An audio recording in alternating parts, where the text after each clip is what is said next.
Well, just when you thought that I was off the mic after the last episode, last part of today's show, hopping back on the mic to talk about a topic that I say this, I feel like I say this all the time on the show. I'm talking about a topic that I'm very excited to talk about, but really, I am very excited to dive into this. So it is now official, according to many sources out there, ESPN, Fox Sports, Golden Boy Promotions, Chuck Liddell, Tito Ortiz themselves. Chuck Liddell versus Tito Ortiz III is official.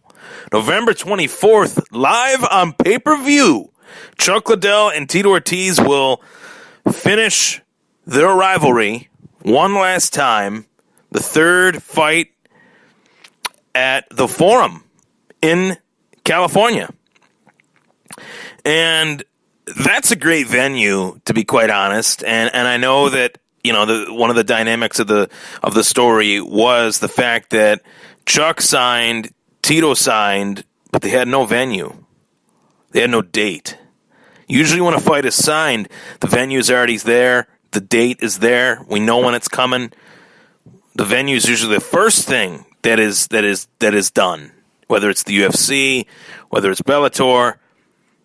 The venue is already scheduled, then they fill it with the fights. Well, this is the exact opposite. The fight was already signed, sealed, and delivered, but it wasn't booked at an actual venue. So the Forum in California is a great venue, a venue that's opened its doors to MMA a few times over now. Opened its doors to UFC 199, opened its doors to Bellator, and is now opening its doors to, it opened its doors to the UFC actually recently with the Dillashaw-Garbrandt fight. Or was that the Staples Center? That was the Staples Center, my bad. But it's now opening its doors to the newest promotion in MMA, Golden Boy MMA, and Golden Boy is obviously run by the Golden Boy Oscar De La Hoya, former, multi-division champion boxer who, had a lot of disparaging things to say about MMA for years. Really went out and talked a lot of smack about MMA, and I find it very, very funny that this guy is now getting into the MMA business after all these years of saying that boxing was always the number one combat sport. All these boxing purists that wanted to make boxing the best it could be. Well, Oscar De La Hoya is dabbling in both combat sports, boxing and mixed martial arts. And he finally wised up, and he's the first guy to do it, one of the first guys to do it in this way, being a boxing guy, getting in MMA. Oscar De La Hoya is actually the first guy to actually start his own MMA promotion that has largely a boxing background. In terms of fighting, Dana White was, a big boxing fan and had taught Bowflex exercise classes back in the day, but this is a lot different. Oscar De La Hoya is one of the best boxers of his generation, and his purpose for getting into MMA is a valid one. So as much as I kind of chuckle to myself about how Oscar De La Hoya is getting into MMA now after years and years and years of just throwing, shade at MMA, I will say that good for him for these reasons. He's stated that he is sick and tired of fighters contacting him, letting him know that they're not getting paid enough, and he wanted to do something about it. And I have talked for years on this podcast, quite possibly one of the first podcast episodes I ever did was in regards to UFC fighters not getting paid. I make jokes out of it, which I shouldn't do, but it's just sarcastic jokes that it just sickens me that these guys dedicate just as much of their lives to this sport as boxers do. They go through a hell of a lot more in terms of their training than boxers do, learning different disciplines, brushing up on all these different disciplines. There's so many ways to win. There's so many ways to lose. And their pay structure in the UFC is just ridiculous. Put it in perspective for you. If you're a first-time UFC fighter, you're making your UFC debut, the biggest mixed martial arts organization, you are fighting your first MMA fight in the UFC, You are paid 10 to win, 10 to show, which means, signing the fight, weighing in at the amount that you signed to fight, and showing up.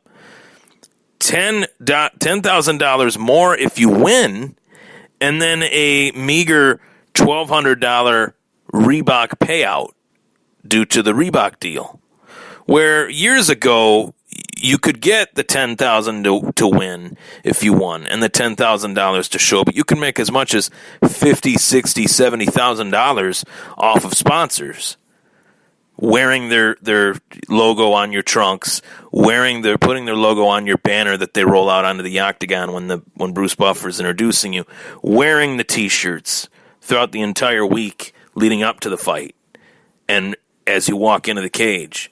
I miss those days. Bellator still has that dynamic, the sponsorship, and it's caused a lot of fighters to defect over to Bellator. And in regards to this fight, Chuck Liddell and Tito Ortiz long past their prime. That's obvious. I mean, it doesn't take a rocket scientist to figure that out. Chuck Liddell's 48, probably almost 49 years old, for Pete's sake. Tito Ortiz has retired more times than, I don't even know what analogy to use. He's retired, well, we'll use this one. He's retired more times than Brett Favre. Really, he has. And he's in his 40s, 44 years old, probably just about, maybe 43. So these guys are long past their prime. But the good news is they're fighting each other. If they were fighting a younger fighter, I'd be worried. But they're fighting each other.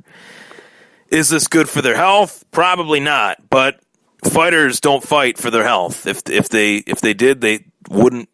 If fighters cared about their health, they wouldn't be fighters. They'd be doctors. So there's that. And then there's also the fact that these two guys, Chuck Liddell and Tito Ortiz, are the two biggest names in MMA history. I mean, you can make a real case for that. You can make a case that their rivalry is the greatest rivalry that this sport has ever seen. And you can make a case that without those two men fighting each other or just their careers alone, MMA would not be what it is today. They were the real, true reason as to why mixed martial arts became what it was. You can throw in Randy Couture in that mix too. Those three guys were really what made MMA and the UFC especially such a phenomenon. And I think that these guys do deserve the opportunity to make more money. These guys did not make the money that they deserve to make in their UFC careers. They just didn't. And it's sad because that's where the sport was at that time, but it's still largely at that point in terms of the UFC. Here comes Oscar De La Hoya, who has deep, deep pockets and wants to invest. So why not? Really, why not? I'm sure I'll buy it. I'm sure I'll watch it. I'm sure MMA fans will love it and they will tune in. I mean, it's two of the biggest names that the sport has ever seen. Whether they're past their prime or not, people will want to see them fight. That's just the reality. What else do they have to do, really? Are they going to watch, what other form of MMA out there besides the UFC? I feel like this is actually good for MMA because despite this being the first main event in this promotion's history, in Golden Boy MMA's history, if this goes well and it does what it needs to do financially, you could see another promotion grow and have success, which would only help the sport of MMA, which would only help combat sports. And I've always been a guy that I want to see combat sports do well. The history of combat sports is unlike any other in sports, period. And I've learned that, throughout my whole entire fanhood and my journalism career in terms of boxing and MMA. I just love it. I really do. There's two sports that I've always followed closely, and Golden Boy is doing very well, obviously, with Canelo Alvarez, a star that Oscar De La Hoya discovered. He has an eye for talent. He understands it. He gets it. He gets the business of it. And, maybe he doesn't have the best intentions, but what promoter does? Can we honestly say that Dana White has the best intentions? No. So they're all wolves in sheep's clothing. And that's a fact. Any promoter is a wolf in sheep's clothing. They portray themselves as if they do whatever they can, but they don't. They don't care. They just care about the money. And Don King was the same way, and these guys are no different, really. I think Oscar does care about fighters getting paid, but he knows that if the fighters are getting paid, then he's getting paid. And the same goes for Dana White. He put that fight together with Floyd and Conor, and he knew that he'd get paid off of it too. So it is what it is. I think that this is going to be a great opportunity for these two, legends to make as much money as they've ever made. Oscar De La Hoya went out on a limb to say that would be the case, that Chuck would make more money. Excuse me. That Chuck would make more money in his Golden Boy MMA debut than he did in his entire UFC career, and the same went for Tito. So I'm assuming that these are multi-million-dollar paydays for both of these guys, because I don't think Oscar De La Hoya would get into this if he wasn't shelling out good money. Canelo Alvarez makes 10 to 20 million per fight. That's only increased, and it will only continue to increase, regardless of what happens September 15th when he takes on Gennady Golovkin. And there's just a lot of great talent in Golden Boy boxing. So Oscar's made a boatload of money, and I'm excited. I will watch this fight. There is no doubt about that. I'll make no bones about it. All the people that say that these guys should hang it up, well, let's see you out there. These guys are willing to do it. Who says they can't? These are the guys that can do it, that do have the ability to be great fighters, and if they want one last payday, why not? Why not?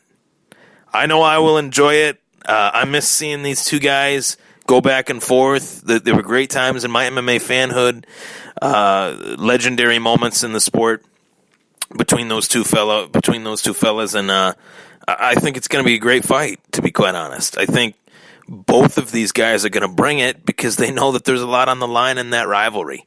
So let's do it. November 24th, live on pay-per-view, 10 in the East, 7 in the West, from what I've heard, at the Forum in California. Great venue. One of the best venues in the world. Take care, everybody.